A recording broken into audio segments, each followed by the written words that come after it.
L'impératif. Tu sais conjuguer les verbes à l'impératif?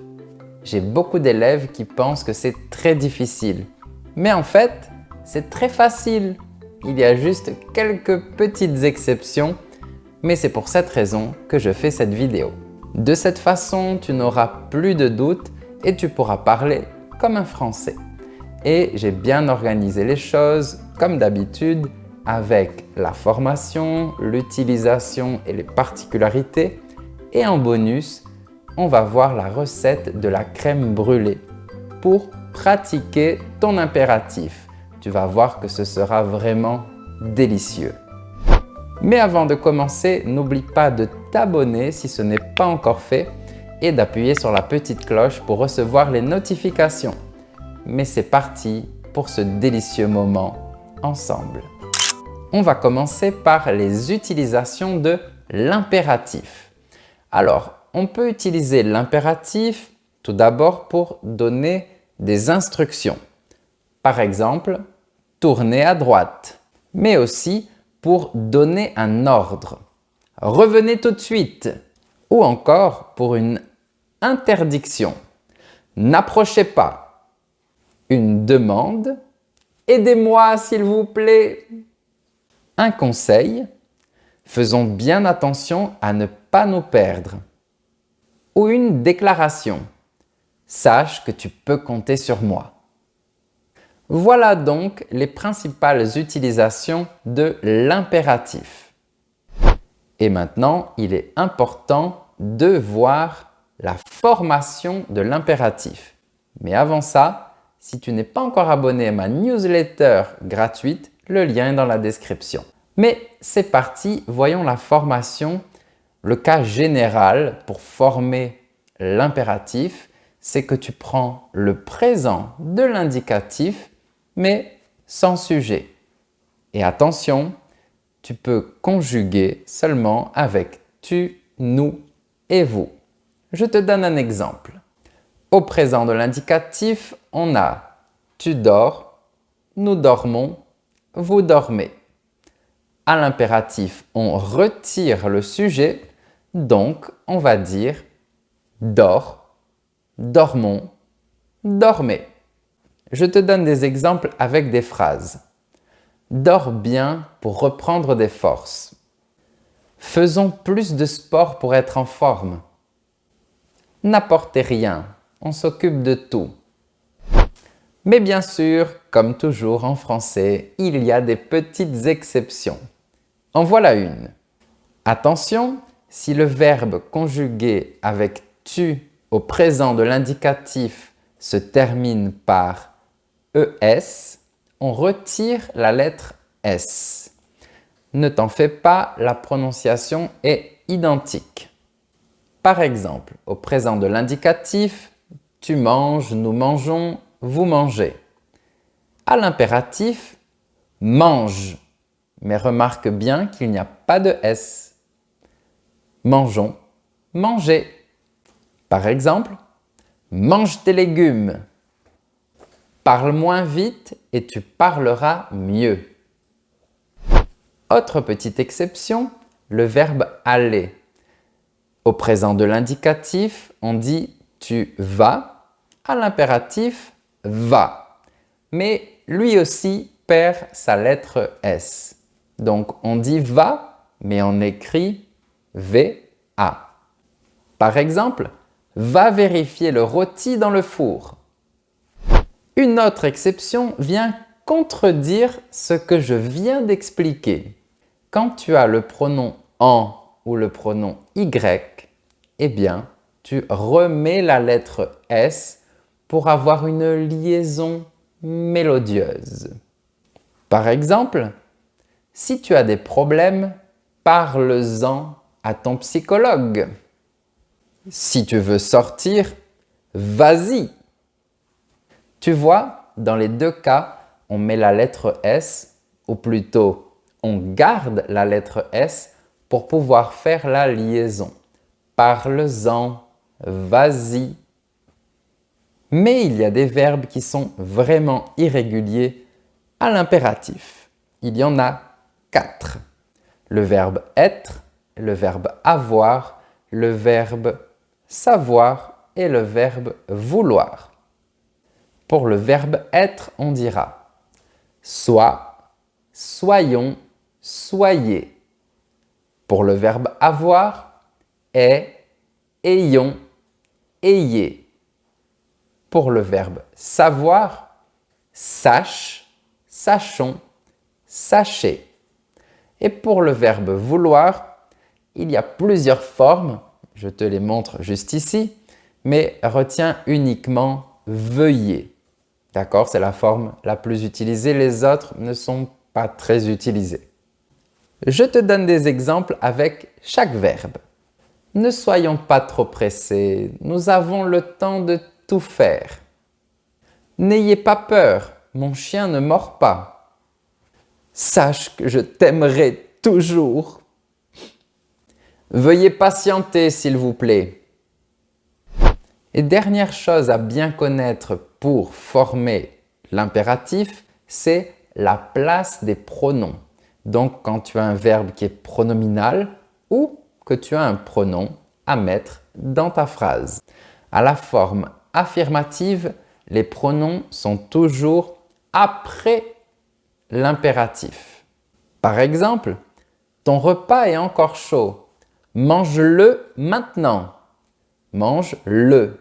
Tu vois que le pronom est juste après. Et n'oublie pas le petit trait d'union que même les Français oublient. Mange-le maintenant. Ou encore, regarde-la quand elle te parle. Tu manques à ta grand-mère. Téléphone-lui quand tu auras le temps. Si Marc et Paul sont avec toi, dis-leur de venir à notre fête. Allons-y maintenant pour arriver à l'heure. Si tu veux des chocolats, achète-en. On voit bien que tous les pronoms sont après l'impératif affirmatif. Mais attention à une petite chose, pour les pronoms me et te, eh bien, on a une transformation en moi et toi. Par exemple, tu ne diras pas « appelle-me dès que possible ». Tu diras « appelle-moi dès que possible ». Et tu ne diras pas « dépêche-te », mais « dépêche-toi ». Et attention, parce qu'à la forme négative, les pronoms reviennent avant l'impératif et il n'y a pas de modification. Par exemple, ne me raconte pas la fin du film. Tu vois, me est avant le verbe et il n'y a pas de modification en moi.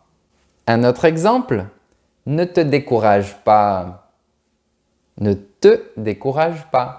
Te est avant le verbe. Un dernier exemple, j'ai fait des crèmes brûlées, mais ne les mangez pas maintenant. Ici, les est avant l'impératif négatif. Ne les mangez pas maintenant. Et en parlant de crème brûlée, c'est le moment le plus délicieux qui vient d'arriver. Le moment de faire des crèmes brûlées, toi et moi, tous les deux ensemble, on va pratiquer l'impératif avec la recette de la crème brûlée. Bienvenue dans ma cuisine pour la recette de la crème brûlée.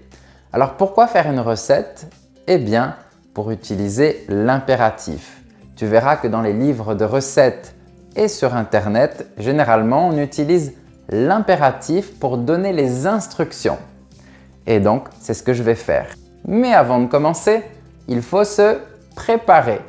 Et j'ai pris un super tablier pour faire des super crèmes brûlées. C'est parti! C'est une recette pour 6 personnes, donc tu as besoin de 6 ramequins. Avec ça, tu as également besoin de 6 œufs.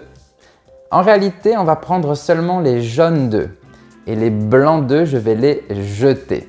De 40 centilitres de crème liquide entière, 100 g de sucre, une gousse de vanille qui est juste ici et aussi du sucre roux, c'est de la cassonade en fait. C'est un sucre qui n'est pas raffiné. D'accord? Ça, c'est ce qu'on mettra sur la crème brûlée et qu'on brûlera au chalumeau. On commence la recette et on pratique l'impératif. Tout d'abord, fendez la gousse de vanille.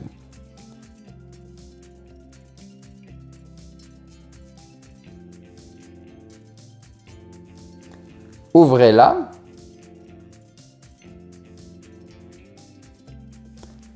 Ensuite, grattez les graines de vanille qui sont à l'intérieur. Mettez la gousse et les graines dans une casserole. Ajoutez la crème liquide.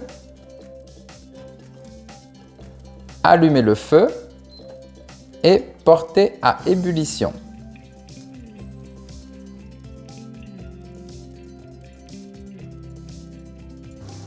Éteignez le feu.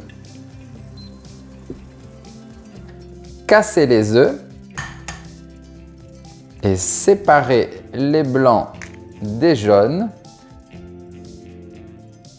Regardez, en plus, c'est super beau. Ça fait une fleur. Dans un grand saladier, mélangez le sucre blanc en poudre et les jaunes d'œufs.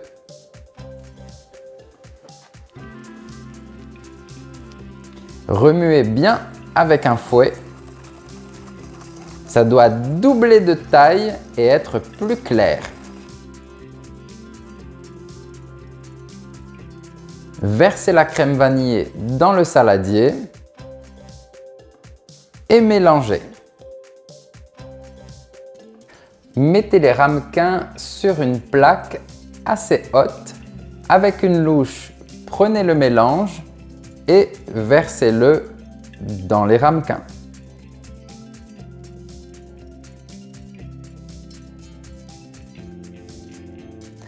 Versez de l'eau dans la plaque jusqu'à la moitié de la hauteur des ramequins parce qu'on va utiliser la technique du bain-marie.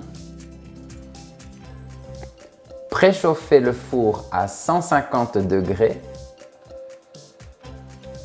Enfournez les ramequins et attendez 45 minutes.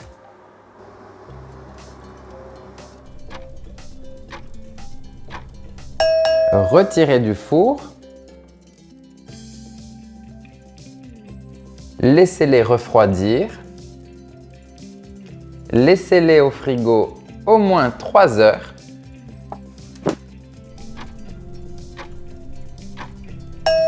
Saupoudrez de la cassonade sur les crèmes. Et maintenant, la partie la plus cool, on va brûler les crèmes. C'est la partie la plus cool, mais aussi la plus dangereuse. Donc, attention, c'est réservé aux adultes. C'est comme pour le four. Brûlez les crèmes.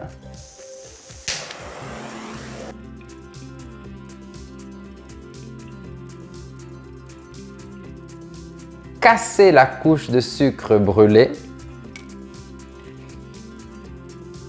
Goûtez.